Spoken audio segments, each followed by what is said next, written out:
పరాభవ నామ సంవత్సరంలో కర్కాటక రాశి వారి ఫలితాల్ని చూసినట్లయితే కర్కాటక రాశిలో పునర్వసు నక్షత్రం 4వ పాదము, పుష్యమి అన్ని పాదాలు, ఆశ్లేష అన్ని పాదాలు.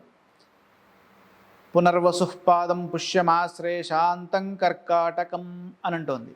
కాబట్టి ఆదాయం 2, వ్యయం 11, రాజపూజ్యం 4, అవమానం 7. పరాభవ నామ సంవత్సరంలో కర్కాటక రాశి వారికి ఆదాయం కంటే వ్యయం అత్యధికంగా గోచరిస్తోంది. కాబట్టి ఆచితూచి ఖర్చు చేయాలి, దీన్ని దృష్టిలో పెట్టుకోవాలి. సరైనటువంటి ప్రణాళికల్ని సిద్ధం చేసుకోవాలి. ఆర్థిక ప్రణాళికల్ని సిద్ధం చేసుకుంటూ ముందుకు సాగితే మానసిక ఒత్తిడి తగ్గుతుంది. రాజపూజ్యం కంటే అవమానం అధికంగా ఉంది కాబట్టి గౌరవాన్ని కాపాడుకుంటూ ఫలితాలని రాబట్టాలి. మనం ఎక్కడ స్ట్రెస్కి ఫీల్ అవ్వకుండా, మానసిక ఒత్తిడికి ఫీల్ అవ్వకుండా జాగ్రత్తగా మనం ప్లాన్ చేసుకుంటూ ముందుకు వెళ్ళాలి అనేది ఈ పరాభవ నామ సంవత్సరం కర్కాటక రాశి వారికి సూచిస్తోంది. ఇక్కడ కర్కాటక రాశి వారికి గ్రహస్థితి కనుక చూసినట్లయితే సంవత్సర ప్రారంభంలో ద్వాదశంలో దేవగురు బృహస్పతి సంచరిస్తున్నారు. అలాగే సంవత్సర పూర్వార్ధములో ద్వాదశం, ఉత్తరార్ధంలో జన్మరాశిలోకి వస్తారు. అంటే ఎప్పుడు జూన్ 1 నుంచి జన్మరాశిలోకి వస్తారు. మళ్ళీ అక్టోబర్ చివరి నుండి ద్వితీయ స్థానంలోకి వెళ్తారు. అంటే 3 రాశులు మారుతున్నారు దేవగురు బృహస్పతి. అదేవిధంగా శని యొక్క సంచారాన్ని చూస్తే కర్కాటక రాశి వారికి భాగ్యస్థానంలో శని సంచారం ఉంది.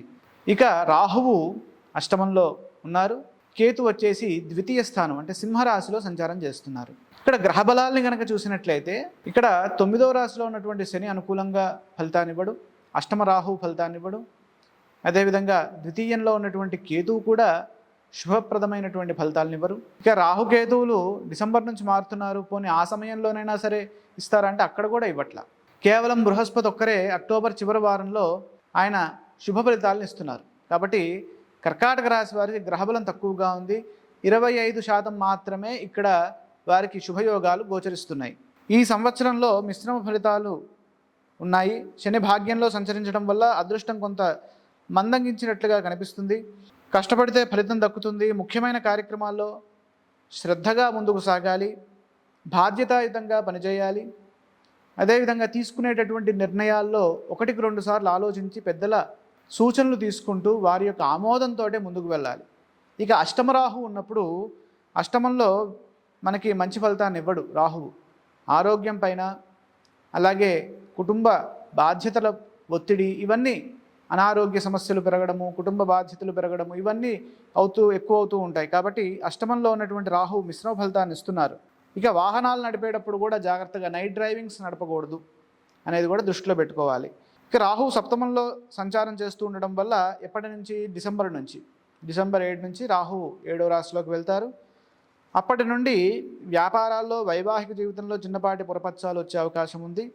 జీవిత భాగస్వామి ఆరోగ్యం పట్ల కూడా జాగ్రత్త తీసుకోవాలి.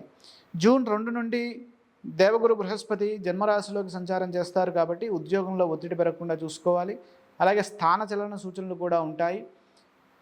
కాబట్టి ఈ సమయంలో అంటే జూన్ నుండి అక్టోబర్ వరకు జన్మరాశిలో ఉంటారు.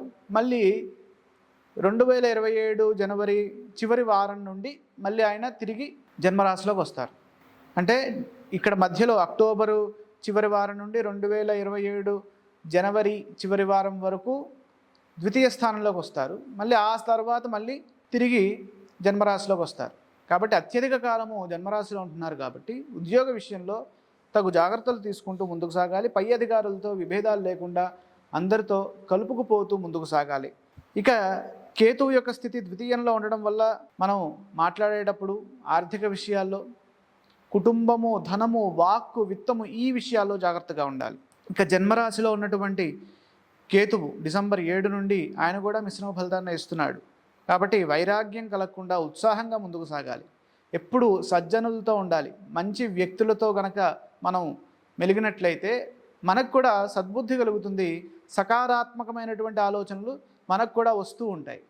కాబట్టి మనము ఉండేటటువంటి ఎన్విరాన్మెంట్ కూడా చాలా ముఖ్యము. కర్కాటక రాశి వారు ఈ సంవత్సరము గ్రహబలం తక్కువగా ఉంది కాబట్టి ప్రతిరోజు ఈశ్వర ఆరాధన, అలాగే గురుధ్యాన శ్లోకము, వీలైతే వారి యొక్క దర్శనాలు, గురుధ్యాన శ్లోకంతో పాటు గురు దర్శనం చేశామనుకోండి, అది ఇంకా మరింత విశేషం కదా. ఇప్పుడు శృంగేరి వెళ్ళి గురు దర్శనం చేశాం, అది గొప్ప ఫలితాన్ని ఇస్తుంది. అలాగే ఈశ్వరారాధన, దగ్గరలో ఉన్నటువంటి శివాలయ సందర్శనం చేశాం, చాలా విశేషమైనటువంటి ఈశ్వరానుగ్రహం కలుగుతుంది.